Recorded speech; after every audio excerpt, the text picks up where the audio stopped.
As recentes manifestações pelo país mostraram muitas críticas aos valores gastos com a construção e a reforma dos estádios para a realização da Copa do Mundo no Brasil. A menos de um ano do início da competição, o Jornal da Record revela as polêmicas que envolvem estas construções bilionárias. A primeira reportagem da série O Preço da Copa mostra as obras no estádio que simboliza o futebol brasileiro, o Maracanã. Uma reforma que custou caro e provocou muitos protestos.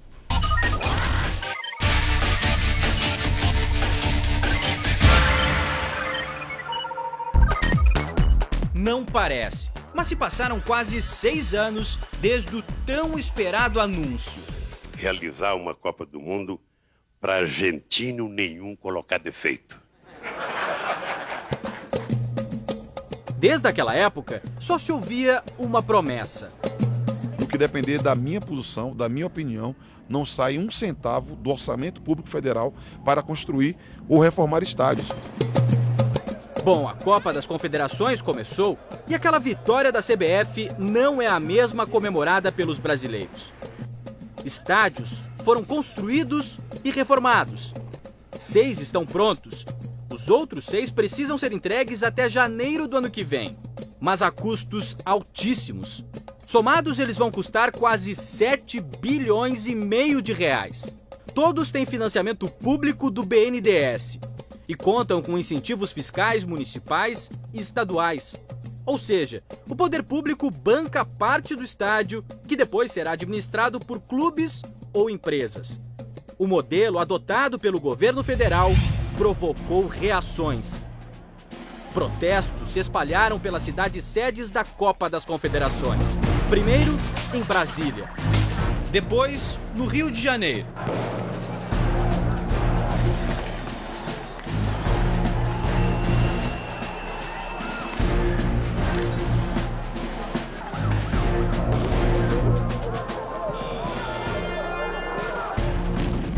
Fortaleza. Salvador.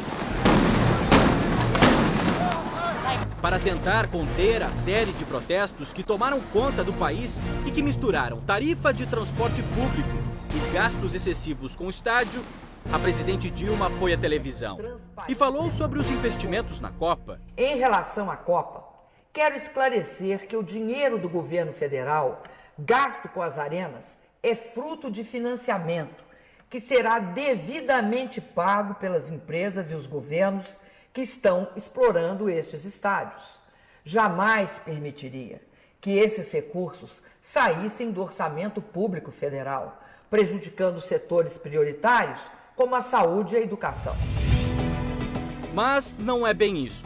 O governo federal vai deixar de arrecadar uma verdadeira fortuna. Só a FIFA vai deixar de pagar 559 milhões de reais em impostos.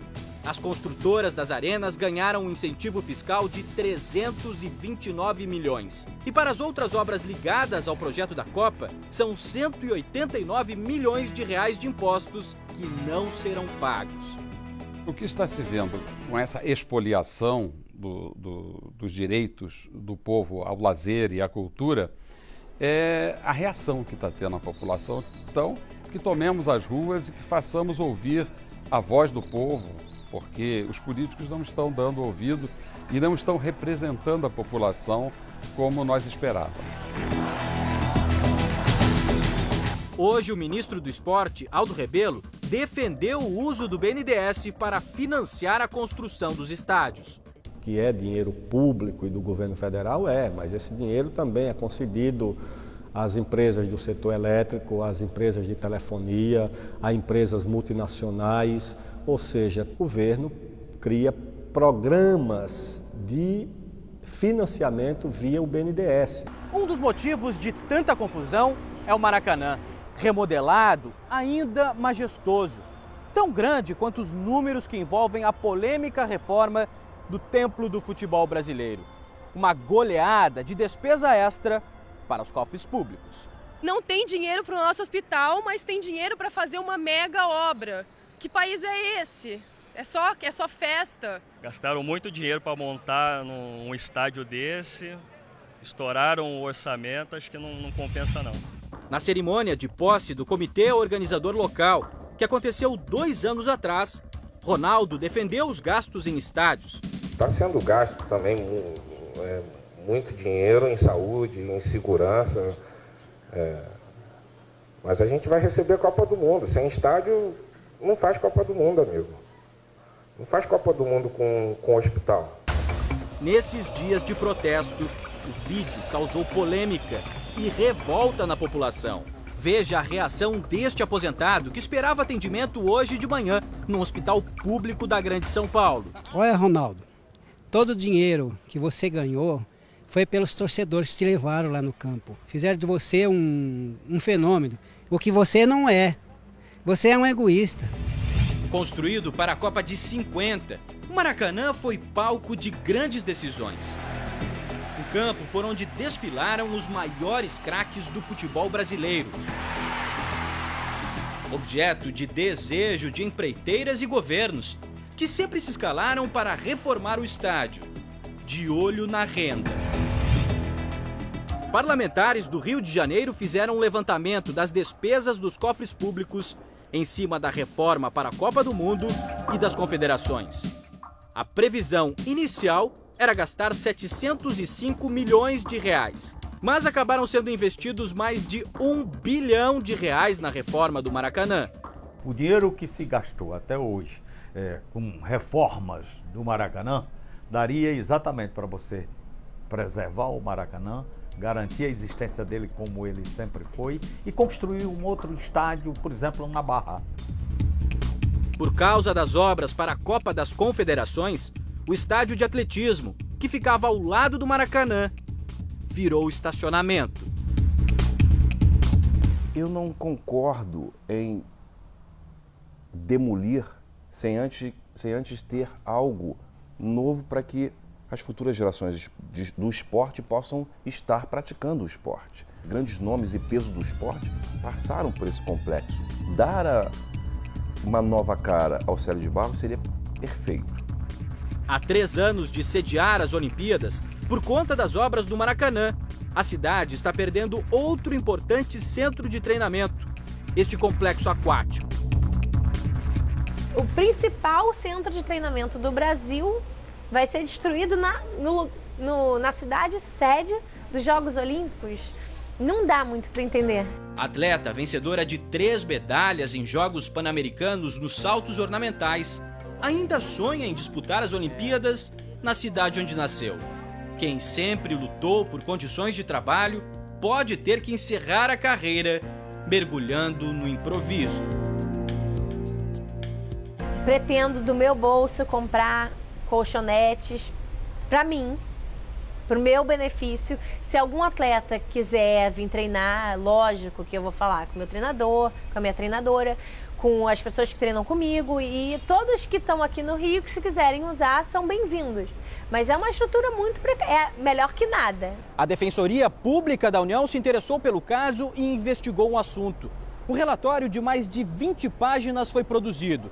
Os defensores constataram que houve improbidade administrativa por parte do IPHAN.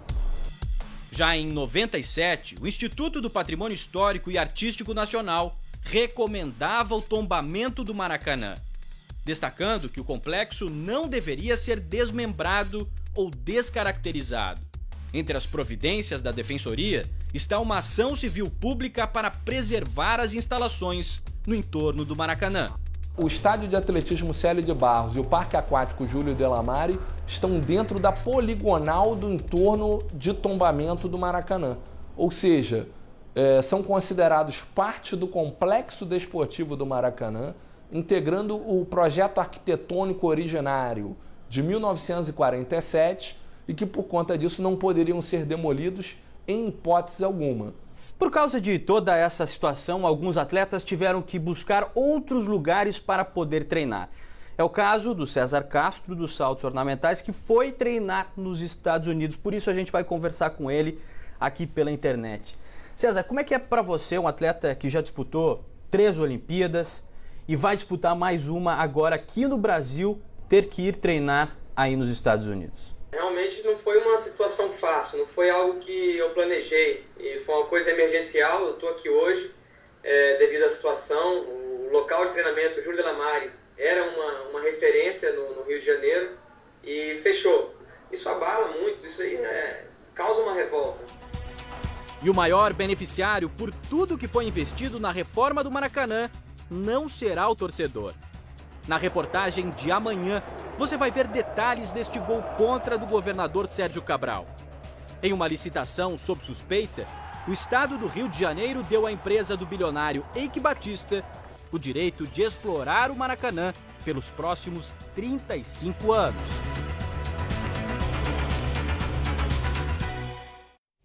E no portal R7 você pode rever essa reportagem especial. Acesse r7.com.